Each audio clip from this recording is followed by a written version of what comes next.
penetrate your zone.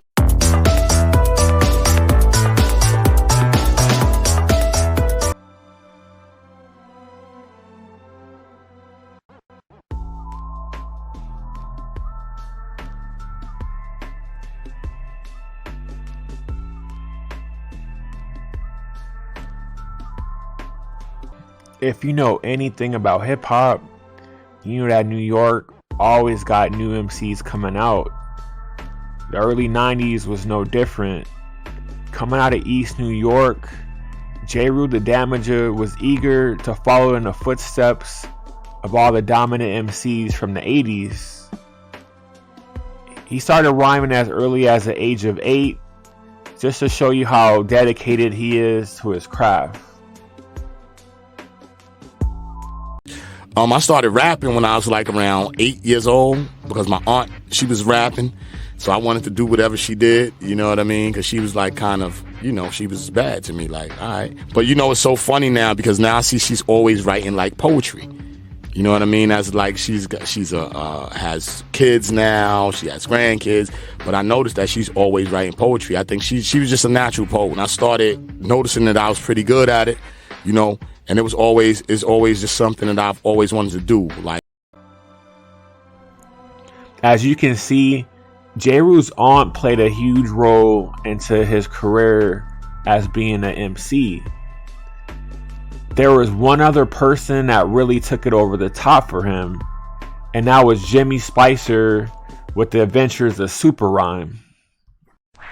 Rhymes faster than a speeding bullet, has more rhyme. Beat, no, it's rapping too. Growing up in Brooklyn, New York, Jeru was friends with a lot of MCs before they started rapping, like Master Killer from Wu-Tang Clan, and he was also friends with Blase Blase and Gemini the Gifted One.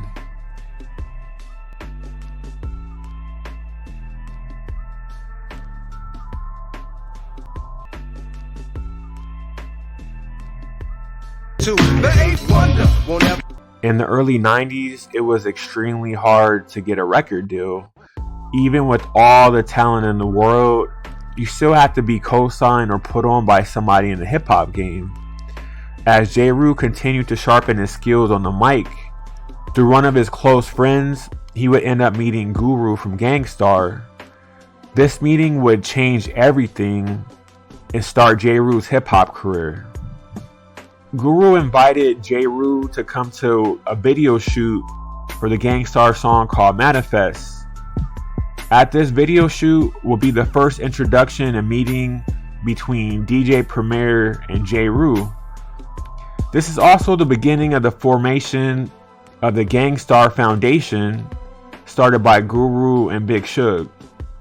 The Gang Starr Foundation was about recruiting young talent from the Brooklyn area where Guru lived at, and this was also a chance to help get young, gifted youth off of the streets. I went to high school with a kid and his cousin or something like that. He was in the original Gang Starr box, like Guru and all of them. So he was like, yeah, my man, he gonna come down or whatever. And we used to make tapes at his mom's club. So, you know, we just hooked up. It was like, we started getting cool, and I had a demo that I did with PF Cutting at Firehouse Studio.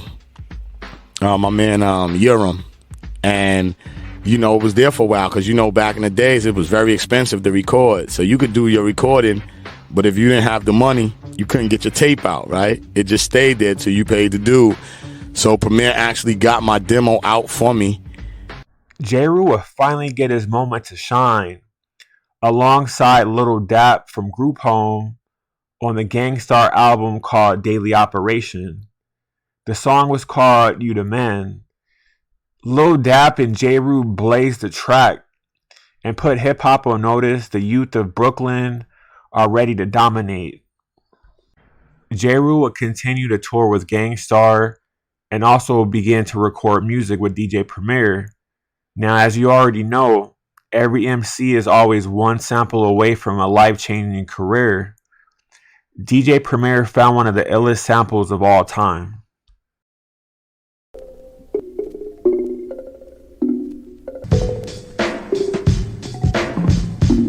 This sample will be the sample used for the song called Come Clean. With Jeru's dope rhymes and one of the illest beats of all time, this was a perfect combination for success. It's rare in hip hop having such a stripped down beat. Now Guru pressed up a 3-song demo called the Ill Kid Sampler, and the sampler will be released independently. Through DJ Premier's connections and Gang Starr's fame, they were able to get the radio DJs to get the song in heavy rotation. Labels were interested to sign Jeru immediately after hearing Come Clean on the radio. This was huge for Jeru. Jeru signed with Payday Records because Gang Starr's previous manager worked at the label, and they knew that this would give them more control over the album due to having a relationship with someone over at Payday Records already. We were on tour because of the I'm the Man thing, and Guru sometimes didn't go to sound check, so we would check the mics and boom, boom, boom. And Premier used to always cut up to make sure it's ready. Heads up, cause we dropping some shit. So I was like, yo, son, we should do a record with that as the hook. He was like, bet, when we get back to New York, we're gonna do it. So we did the record when we got back, and we pressed it up ourselves. Guru put it out on his own label, Ill Kids Records, because nobody was messing up with us. We had one of the dudes who was working down at the label ship it out for us to all of his, DJs and all of that. And then one day, actually, not too far from here, over on West 4th Street, over there by the Cage, we standing out there smoking the L. Car comes by, I hear my song. Then another car comes by, I hear my song, but not where it should be from the car that was in the front. It was at the same place that it was before. Then the next thing you know, we just start getting mad phone calls like, yo, mad labels want to sign me.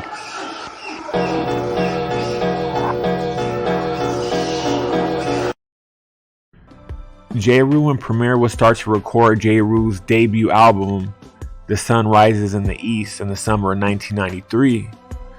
This was also around the same time DJ Premier was working with Nas on his debut album, Illmatic.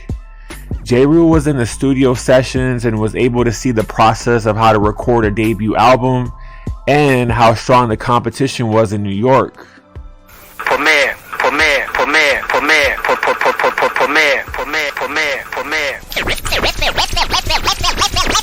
The chemistry, I can't even explain it. It's like hanging out with somebody. That's what it was. Like, everything was seamless. It was never an issue or a battle to get anything done, right? It was like, all right, we're gonna do this, boom, it's done. So the chemistry is like we were the same person almost. It was like Voltron, right? All of the different parts working together. And that's how we did it. He had all the records, so we would just listen to records. That's what this thing would. We'd be sitting there listening to records. And if we felt something was dope, we'd look at each other and it'd be it. Or he would come, because he would have it already in mind, how he would do it. Or he would have a drum pattern already in mind, how he would do it. So it was always different. It was never the same process. It wasn't just, all right, he comes in with the beat, and it was never that process. It was always a process of us sitting around the studio and listening to things. He might have been working on something at home, and then he'll come in and we'll listen to it and we'll change shit up or whatever. You know what I mean? He'll drop in some different hi-hats or whatever it was. So it was, like I said, it was never the same process. It wasn't the thing. I know with some guys, they come, they give you the beat. I just want to tell you a little bit about Jeru the Damaja. A record to be out in 94. Everybody should go to the stores now and buy the single, because see, everybody look at it. The first video, of course, would have had to been Come Clean. This was the song that got him a record deal. This is one of the illest beats that you've ever heard. So, of course, this is going to sell the album. Taking a cue from Illmatic, Jeru would not have any famous guest appearances on his debut album. He did have one of his childhood friends on the album named Afro. Jeru and Afro will record the song called Mental Stamina. Jeru's bars were so crazy, this verse would land Jeru the dopest rhyme of the year in 1994. This was huge for Jeru. Jeru was starting to see a lot of success from the single and the album, but with success came issues. Jeru ran into a couple legal issues with the clearances of samples. The Come Clean sample and also using Onyx's voice on one of the songs brought another lawsuit.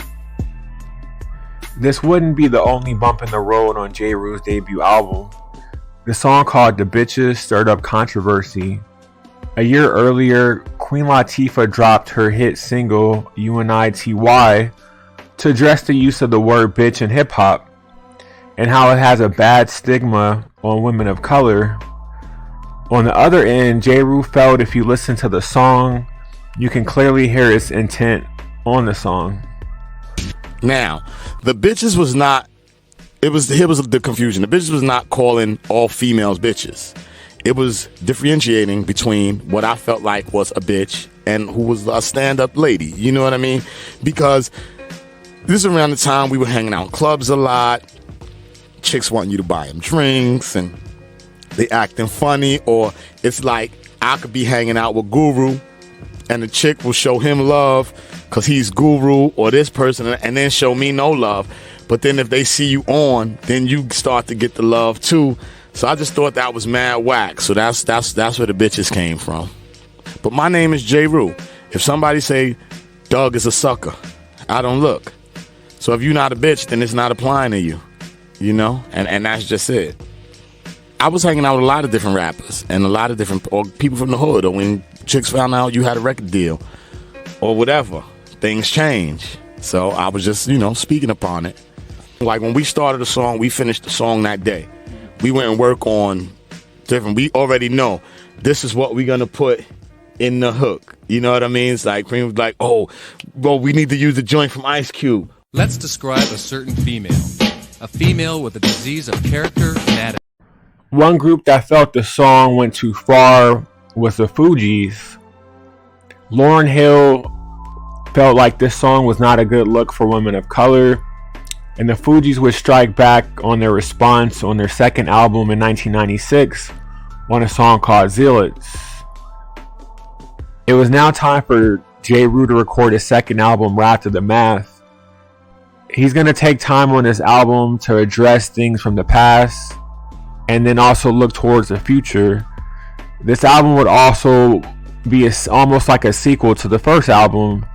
Premier is back, Afura is back, and Jeru would lean heavily on conscious lyrics and topics for this album again.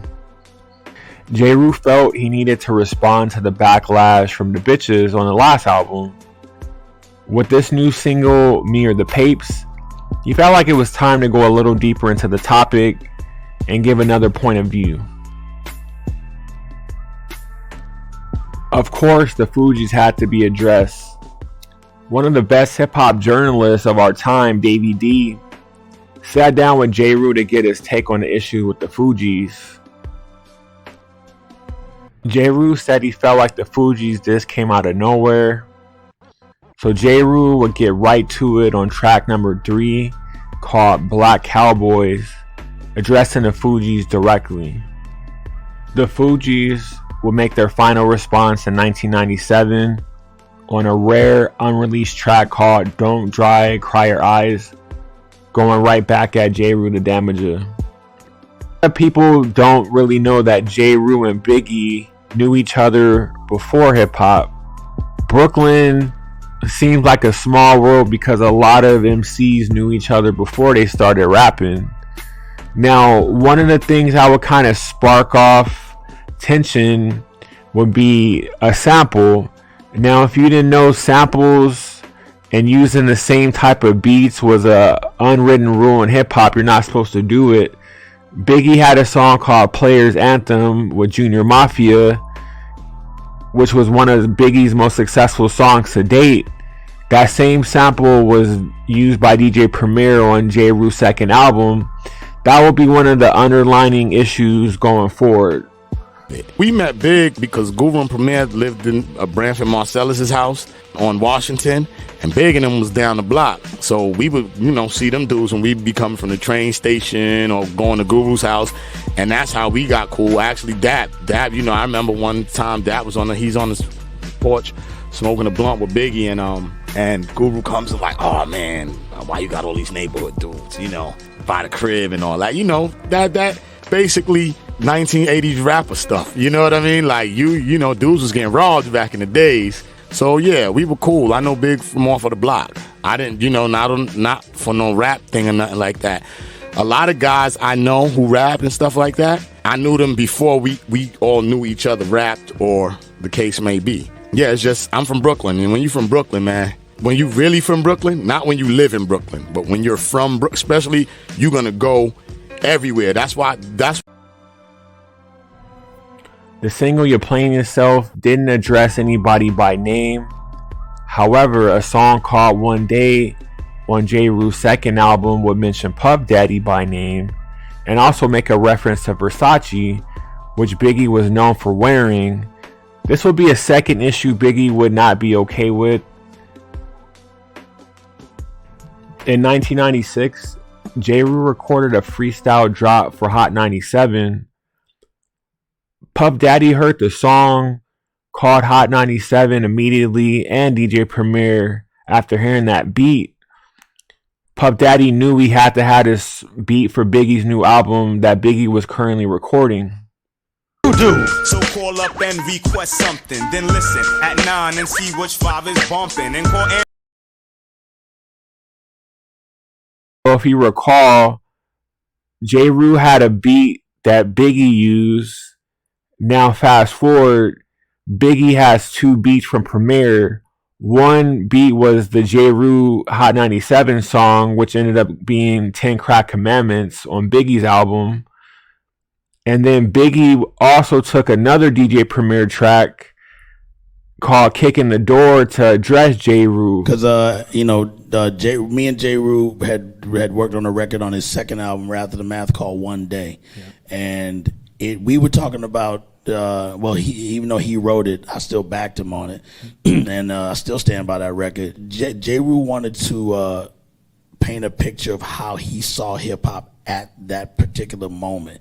So I remember even when I spoke to Big about it, he was like, yeah, but he got to be talking about me because he said he had a Versace suit on. I was like, no. When it got to all the stuff that we mentioned, some of it was, again, it was from a perspective of how we felt like hip-hop was being viewed. So, of course, we started getting calls. I remember Puff calling and said, yo, here's my house phone. He said, tell Jeru, here's all my numbers. At the time, Big, it could have been his friends gassing him to make him think it was directly at him, and it wasn't. We wouldn't do. Unfortunately, Biggie would pass a year later. There was no real beef. Nothing really happened. This is just a part of Jeru's story and legacy. Jeru would go on to release 4 more studio albums, none of them completely produced by Premier, but still great projects nonetheless. Jeru definitely is one of the greatest MCs we've ever seen in hip-hop. At only 21 years old when he recorded his debut album, it just shows what wisdom, knowledge of self, and when to actually say something of substance on the mic can do. And this should also inspire young MCs to want to do something of this magnitude.